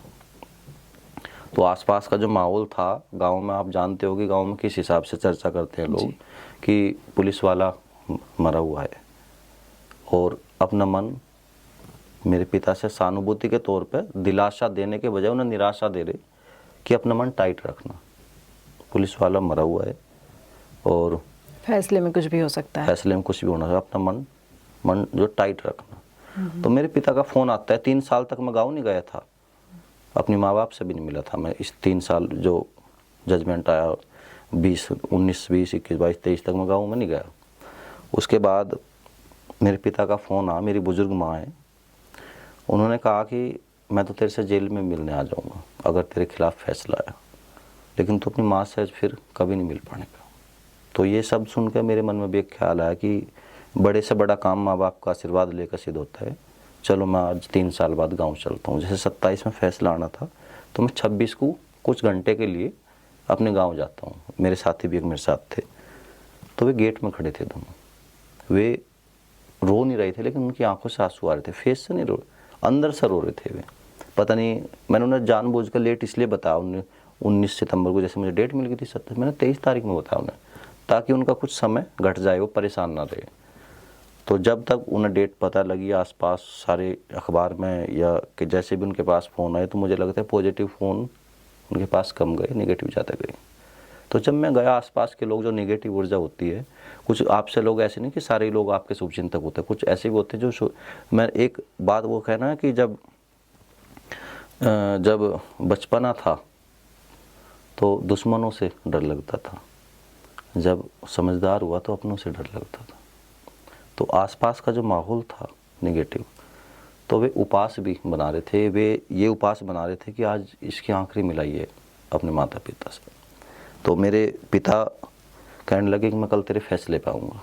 अगर मैं ये बात बोल रहा हूँ कि मैंने अपने पिता को चक्कर नहीं कटाई कोर्ट के, तो मैं ये बात बड़े दावे से बोल रहा हूँ कि मैं जजमेंट तक नहीं बुलाया अपने पिता को। कितना मन टाइट मैंने रखा होगा, कितना उन्होंने रखा होगा। कह रहे कि मैं आऊँगा जजमेंट। मैंने कहा आप मुझे कमज़ोर मत करना, अगर मैं बरी हुआ तो मन में खुश हो जाना, अगर मुझे सज़ा हुई तो आंसू बहा लेना, लेकिन वहाँ आकर आप कमज़ोर मत करना, मुझे अपना काम करने देना। उन्होंने मेरी बात मानी और मेरे से मेरी बात भी मानते भी है। तो और लोगों का जो आसपास का नज़रिया था, जिसके बेटे का फैसला आना हो और उनके पिता घूम रहे हो घर में, तो लोग ना एक बड़े चाव से होती है ना, जैसे कोई किसी की गुस्सा नहीं होता कि अब तो कुछ ही घंटे बाकी है। तो आपके कहने पर आपके पिताजी मेरे पिता नहीं आए जजमेंट पे फैसले नहीं आए के? मेरे पिता। अच्छा तो उनका टाइम नहीं कट रहा था, उधर मेरी माता जी परेशान, जी। तो वे खेत में गए रोने के लिए। आपके पिताजी? हाँ। जी। गांव का आदमी जल्दी खेत में जाता है, 9 बजे तक उनका टाइम कटना उस दिन मुश्किल होता, किसी काम में मन ही नहीं लग रहा था उनका। तो मेरे पिता की जुबानी में बताता हूँ, तो 9 बजे के आसपास में जो खेत में काम कर रहे थे सबको जानकारी थी। कह रहे हो कि अमित का क्या हुआ? तो कह रहे कि भाई मुझे पता नहीं, अमित मना, तुम वहाँ पे गए नहीं जजमेंट पर? अमित ने मना करिए। जी। तो कितना खेत में वो रोते, कितना टहलते, तो गाँव घर पर आ गए। घर में खाना नहीं बना था उस दिन, 12 बज गए। मैं तो व्यस्त था अपने कार्य में, मेरे पास तो कोई फ़ोन थी। जो मेरे साथ गए हुए थे उनके संपर्क में भी थे कि भाई क्या हुआ। तो उन्हें डेट मिली, समय मिला 2 बजे का कि माननीय न्यायाधीश महोदय 2 बजे फैसला सुनाएंगे। तो खाना नहीं खाया था, आंसू उनके पास थे, आसपास नेगेटिव ऊर्जा थी, सब ये कह रहे थे कि मन टाइट रखो। लेकिन मुझे ईश्वर पर भरोसा था, अपनी मेहनत पर भरोसा था, अपने माँ बाप के आशीर्वाद पर भरोसा था और अपने माँ बाप के कर्मों पर भरोसा था कि उन इंसानों ने क्या कमाया। वे गांव से कभी बाहर नहीं गए। आसपास के कुछ पड़ोसी भी आए, फ़ोन भी बहुत चल रहा था उस टाइम पे। कुछ लोग, ज़रूरी नहीं कि आपके 10 फ़ोन आ रहे, वे आपके शुभचिंतक के लिए फ़ोन आ रहे, आपके साथ 10 लोग जुड़े हुए, वे सारे ही शुभचिंतक हो गए। तो कुछ लोगों ने, जैसे मेरे पिता ने बताया कि उन्होंने पूछने के तरीके से नहीं पूछा कि भाई आज अमित का बहुत बड़ा दिन है, ज़िंदगी मौत का ही फैसला मानो मेरा होना था कि ज़िंदगी मेरी किस ओर जाएगी, मेरे भविष्य तय होना था उस फैसले से। तो कह रही कि आज कैसे होगा उसका। कुछ लोगों ने हंसते हुए फ़ोन मिलाया। तो एक बाप जिसका परेशान हो, जिसके बेटे के भविष्य का फैसला होना और उसे ऐसे फ़ोन आए आसपास से नेगेटिव ऊर्जा में, ये हो कि कुछ ही घंटे बाद अब फिल्म का दी एंड होना वाला है। तो लेकिन इस बार मैंने एक चीज़ महसूस करी। मैंने कभी इन 12 साल में मेरे बारे में मुझे गुंडा कह रहा है, कोई अपराधी कह रहा है, मैंने कभी बोर नहीं किया। इस बीच संघर्ष करने वाला आदमी मुस्कुरा कर आगे बढ़ जाता है, ना कभी मैंने उनसे ईर्ष्या रखी। तो इन जैसी 2:47 या 57 का वो समय था, माननीय न्यायालय के में वो फैसला सुनाया जा रहा था। अदालत में भारी भीड़ थी। मेरे खुद के कमाए हुए रिश्ते भी मेरे साथ थे, जिन्हें मैं हमेशा संजो के रखूँगा। कहते हैं ना कि मेरे पास गिफ्ट के रिश्ते कोई नहीं थे उस दिन, कोई भी। मेरे माँ बाप का आशीर्वाद था। अदालत में मेरे भाई भी आए हुए थे और मेरे साथ मेरे दोस्त और मेरे साथी है भुवनेश भाई, और मेरे खुद के चुने हुए संबंध है, जो मेरे परिवार है, जिन्हें परिवार मान दो, वे लोग मेरे साथ खड़े थे, जिन्होंने अपने किसी भी, जो एक उस दिन जमानती दाखिल होते हैं 2, अपने मकान के, अपनी गाड़ी के सारे कागज़ मेरे ऊपर लगा दिए। तो उन्होंने वे सिर्फ कागज़ नहीं लगाए, मेरे दिल पे साइन किए उन्होंने। अदालत में साइन नहीं किया उन्होंने, मेरे दिल पे साइन किया। इतना बड़ा विश्वास उन्होंने मेरे ऊपर जताया कि जिसने यही नहीं सोचा कि, तो वे लोग मेरे लिए एक तरह से मेरी लाइफ में भगवान बन के आए, और उन लोगों का तो मैं कभी एहसान नहीं उतार सकता। वे मेरे लिए एक तरह से, मैं कहते नहीं कि भगवान खुद नहीं आते जी, भगवान किसी न किसी को आपकी मदद करने के लिए भेज देते हैं। यदि कोई आपका हाथ छोड़ता है तो कोई आपका हाथ थामने वाला भी आता है। जी जी। और जब एक खंडर मकान में भी जब आदमी की सारी उम्मीद धूमिल हो जा, तब भी उसमें एक दरीचा होता है, उम्मीद लो की किरण।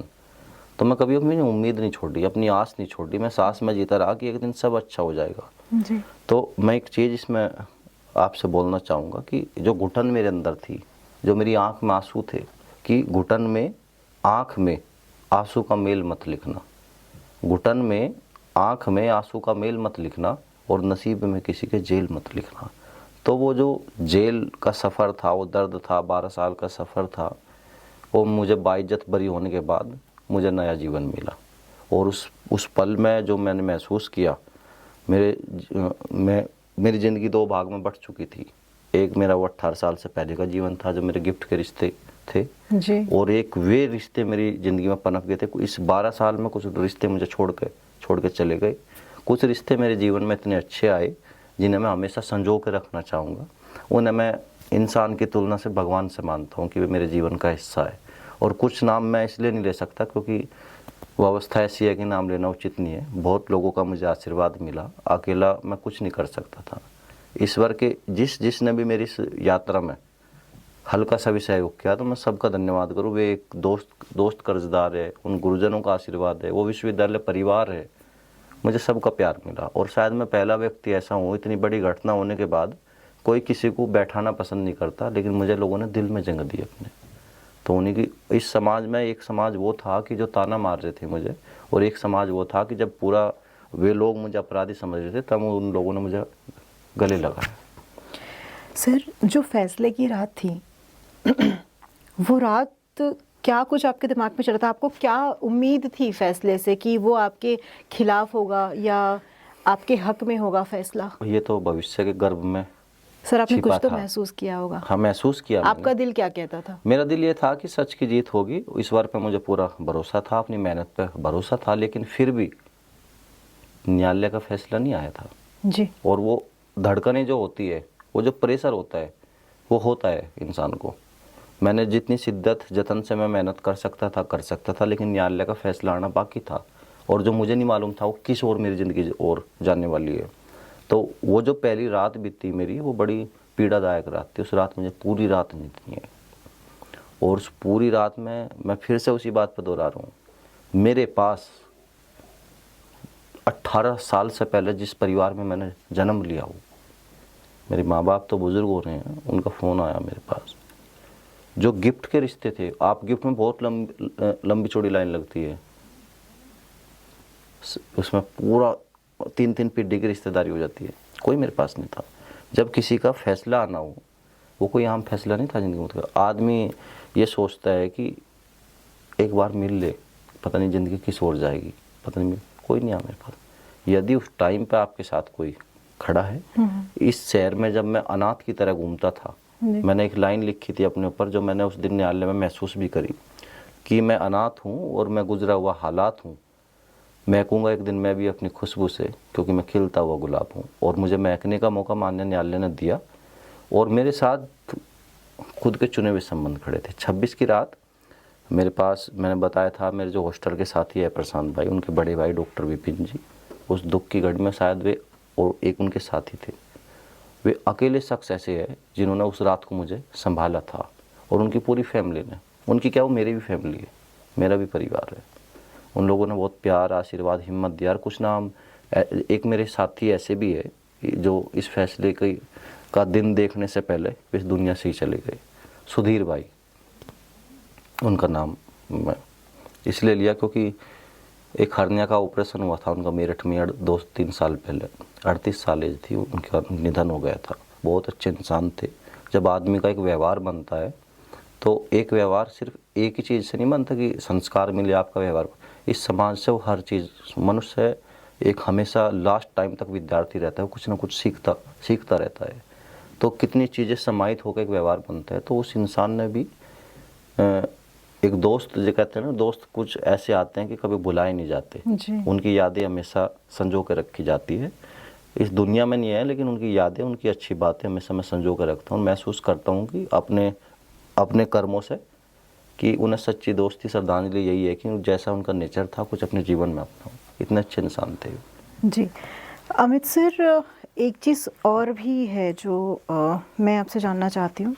एक बड़ा ही चैलेंजिंग मोड भी रहा इस सारी जर्नी में, इस सफ़र में, कि आपने अपना केस खुद लड़ा, जैसा कि आपने भी बताया है।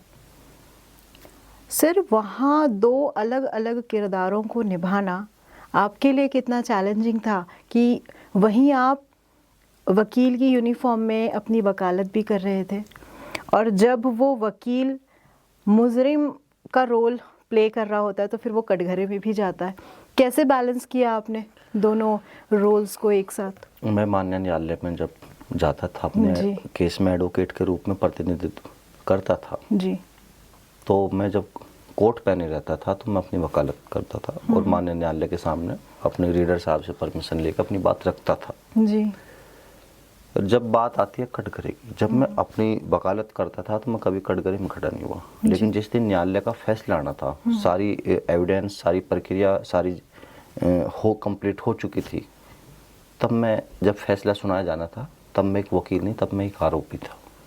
तो उस दिन मैंने वकालत के पेशे का सम्मान करते हुए मैंने अपना कोट उतार दिया। उस दिन मैं ड्रेस में नहीं गया, तो मैं अपने वाइट शर्ट वाइट पैंट में अदालत में गया और जैसे वे और लोग इस केस में खड़े हुए उसी तरह मैं भी खड़ा हुआ। तो जब आपको कटघरे में खड़ा होना पहले जब था। प्रक्रिया चली तब मैं वकील था, जी। जब माननीय न्यायालय का फैसला आया तब मैं भी एक आरोपी की तरह अपना फैसला सुना। जो अभियुक्त मुझे इस केस में गलत फंसाया गया था, गलत बनाया गया था, तब अदालत ने मुझे बाइज्जत ये बोला कि अभियोजन पक्ष अमित के खिलाफ कोई भी सबूत पेश नहीं कर पाया, अमित को बाइज्जत बरी किया जाता है, इसके अलावा सभी को बरी किया जाता है। तो ये मेरे लिए वे शब्द थे कि जिससे दूसरा जन्म हुआ मेरा, और आशा की किरण, बहुत एक बड़ा प्रेशर फील हुआ। प्रेशर फील कह रहा हूँ कि प्रेशर जो दिमाग पे भारी प्रेशर था, वो मेरा मन हल्का हुआ। उस मैं बाहर आया, मेरी आंखों में आंसू भी आए। तमाम इन 12 साल में किन किन लोगों ने मुझे प्यार, आशीर्वाद, दुआएं दी, उन सब के चेहरे मेरे सामने आए। उनके भी चेहरे मेरे सामने आए जिन लोगों ने मुझे साथ छोड़ा, कभी मेरा हाल चाल नहीं जाना, मेरे फ़ोन तक नहीं उठाए, जिन कभी पैसे मांग ले, लेकिन अपनी मेहनत पर भरोसा था, ईश्वर पर भरोसा था। तो ये सब चीज़ें हुई। और मैं ये कहता हूँ, मुझे पैसे का क्या करना था? उनके दिमाग में एक गलत साइकोलॉजी थी। मैं खुद वकील, मैं स्टाफ का, मैं जिस वकील को अपने लिए खड़ा करता शायद वो भी स्टाफ के तौर पे मेरे से फीस न मांगता। तो उनकी साइकोलॉजी पता नहीं कैसी थी कि पैसे न मांग ले। तो सर, आप अभी इस टाइम पर भी प्रैक्टिस में हैं? हाँ जी। सर, किस कोर्ट में आपकी प्रैक्टिस चल रही है? मेरी मुजफ्फरनगर न्यायालय में, जिस कोर्ट में कभी मेरे हथकड़ी लगी थी, उसी कोर्ट में आज मैं एडवोकेट के रूप में जाता हूँ। और ये मुझे अच्छा भी लगता है अब जाकर कि कभी जहाँ मेरा अपमान हो रहा था, कभी हथकड़ी लगा के गर्दन झुका के चलता था, आज मैं सम्मान समा और एक सम्मानजनक पेशे और सम्मानजनक बार का हिस्सा हूँ मैं। लोगों की आवाज़ बढ़ना, लोगों की मदद करना, लोगों के अंदर बहुत पीड़ाएं हैं। 10 से 5 वाला वकील नहीं बनना कि बिल्कुल उसी टाइम बात हुई। जब जिस भी समय जो कोई अपनी पीड़ा साझा मेरे से करना चाहेगा, मैं हमेशा तत्पर हूँ उनके लिए। ये मेरा संकल्प है, जज्बा है। वो पीड़ा जो देखी ना कि लोग बेचारे अंदर रहते हैं और किसी के पास पैसे की व्यवस्था नहीं है और किसी के पास जमानती की व्यवस्था नहीं है, किसी के पास पैरोकार नहीं है, वो जो सब पीड़ा देखी और अपनी पीड़ा भी साथ साथ जी। तो पैसा यदि मुझे कमाना हो तो मैं किसी भी चीज़ में कमा लूँगा। मैं इसी चीज़ में से ले आया क्योंकि इसी चीज़ में अपना करियर बनाना था। 12 साल जब शरीर टूटा, सपने टूटे, लोग कह रहे थे अपराधी बनेगा, गुंडा बनेगा, खामोशी से उस लाइन पर दौड़ता रहा। 12 साल तक मैं कभी नहीं बोला। यदि आज बोल रहा हूँ तो इस चीज़ में आर्थिक टेंशन झेली, मानसिक झेली, भूखमरी झेली, शारीरिक प्रताड़ना में जो मेरा दर्द रहा वो झेला, और तारीख पर जाने का जब बस में सवार होता है आर्थिक और मानसिक पीड़ा लेकर आदमी, वो टेंशन झेली।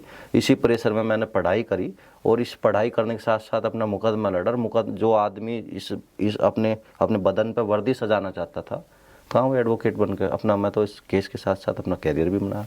और केस जीतना मेरे लिए इतना ज़रूरी भी था कि यदि मैं अपना केस हार जाता दूसरा कौन आएगा मेरे पास। तो मेरे इस केस को एक आर्मी के जवान की तरह फेस किया। मन कमज़ोर नहीं था, और चाहे फैसला मेरे पक्ष में आता चाहे मेरे खिलाफ आता, मेरा काम था फाइट करना। फाइट में हाई कोर्ट में करता। तो मन में कभी निराशा नहीं हुई कि मैं फेस नहीं कर पा रहा। लेकिन इस 18 से 30 साल का मैं हुआ, मेरे अंदर इस मुसीबत ने एक समझदार अमित का निर्माण किया। रिश्ते बनते और बिगड़ते देखे, और मुसीबत ना आए तो आपको पता ही नहीं लगने का आपका अपना कौन है, पराया कौन है। तो मुसीबत कभी इंसान को कमज़ोर नहीं बनाती, मजबूत बनाती है। ये मैंने महसूस किया अपने जीवन में। सर, एक आखिरी सवाल, आपके हिसाब से, आपके तजुर्बे से जीवन की सबसे बड़ी सीख क्या है जो आपको मिली? जीवन की सीख ये ही है कि मुसीबत, जो दुख होता है वो कभी बता कर नहीं आता कि किस अवस्था में आ जाए, पता लगा अचानक जीवन ठीक ठाक चल रहा है तो बीमारी आ जाए कुछ, ऐसे मुकदमे का योग मानता हूँ मैं। मान लीजिए किसी की दिनचर्या अच्छी चल रही है, मैंने थोड़ी सोचा था जो आदमी 15 दिन बाद जिसका जीवन इतना खुशहाल होने वाला हो, देश की रक्षा करने वाला हो, जो कॉलेज में परेड होती हो, वो अपने अंदर हम सब भारतीय एनसीसी होंगे, वो अपने मन में जो गुण मन में वासी गाता हो और वो फिर टॉर्चर कर, तो जीवन में जो परिस्थिति मुड़ी, जो किरदार दिया, मैंने कहा पहले भी कहा था कि चाहे सुख मिलो चाहे दुख मिलो, अपना किरदार ईमानदारी से शिद्दत से निभाओ तो निश्चित रूप से आपको सफलता मिलेगी। और मैं सीख यही देना चाहूँगा कि मुसीबत जब आती है हमें उससे भागना नहीं चाहिए, हमें उसे फेस करना चाहिए। आप फेस करोगे तो आप एक मजबूत इंसान बनोगे। सब कुछ पहले से डिसाइडेड है कि होगा क्या जीवन में, बस जो घटनाक्रम आपके जीवन में घटते रहे हम उनसे अनजान रहते हैं, अपना रोल निभा रहे हैं। मैं किसी के लिए भाई हूँ, किसी के लिए बेटा हूँ, मैं रोल ही तो निभा रहा हूँ अपना। और अपने मन की बात है, मन को अपना कभी नहीं तोड़ना चाहिए, मन अपना मजबूत बना कर रहो। मन के आरे आ रहे और मन के जीते जीत है, तो मन में कभी ये नहीं सोचना चाहिए कि मैं कर नहीं पाने का, मैं फेस नहीं कर पाने, निराशा तो कभी रखनी। जो आदमी चाहे आसपास कोई भी हो, अगर कोई नेगेटिव बात करे उससे दूर हो जाओ। हमेशा अपने अंदर जो है पॉजिटिव बातें रखनी चाहिए, वही हमें सीख देती है। शिष्टाचार, मैं एक बात का आपसे ज़रूर जिक्र करना चाहूँगा, अपने जीवन में अपनी भाषा शैली में, अपनी सौम्यता में, यदि आपको अपने जीवन में आगे बढ़ना है तो आपका व्यवहार एक ऐसी चीज़ है, आपको बुलंदी तक वही पहुँचाता है। तो मैंने एक पुस्तक अभी अध्ययन किया हाल ही में, चौधरी चरण सिंह जी की शिष्टाचार का। वो पुस्तक मुझे इतनी अच्छी लगी कि उससे बहुत कुछ सीखने को मिला, और सीखने के साथ साथ ऐसा लगा कि जो काफ़ी चीज़ें उसमें थी वो पहले से मेरे अंदर है। तो पुस्तक हर युवा को पढ़नी चाहिए। जो आजकल के युवा किसी का सम्मान करना नहीं जानते। आजकल माँ बाप अकाउंट में पैसे तो ट्रांसफ़र कर रहे हैं लेकिन संस्कार ट्रांसफ़र नहीं कर पा रहे, तो ये बहुत बड़ी बात है। माहौल में माँ बाप को बच्चों पर निगरानी भी करनी चाहिए, और अच्छी बातें जहाँ से भी मिला युवाओं को सीखनी चाहिए। निराशा के गर्त में नहीं कभी जाना चाहिए, पॉजिटिव रहना चाहिए, निश्चित उन्हें मंजिल मिलेगी। सर आपका बहुत बहुत धन्यवाद, आप तो IMT पॉडकास्ट के इस एपिसोड में आए और आपने इतना अपना समय हमें दिया। उम्मीद करती हूँ दोबारा से IMT पॉडकास्ट पर हम इसी तरह एक बार फिर से मिलेंगे। और जो भी इस पॉडकास्ट के थ्रू हमारे यूथ हमें सुन रहे हैं, इंडिया हमें सुन रहा है, वो एक जीवन के संघर्ष के हिस्से की काफ़ी अच्छी सीख इस पॉडकास्ट से उनको मिलेगी। और इसी तरह हम आगे यूथ के लिए, इंडिया के लिए आपके साथ और भी पॉडकास्ट बनाएंगे। आपका बहुत बहुत मैं आपका आभारी हूँ, आप तो मुझे आमंत्रित किया। आपको भी मेरी शुभकामनाएं, आपके पॉडकास्ट को मेरी शुभकामनाएं। बहुत बहुत धन्यवाद सर।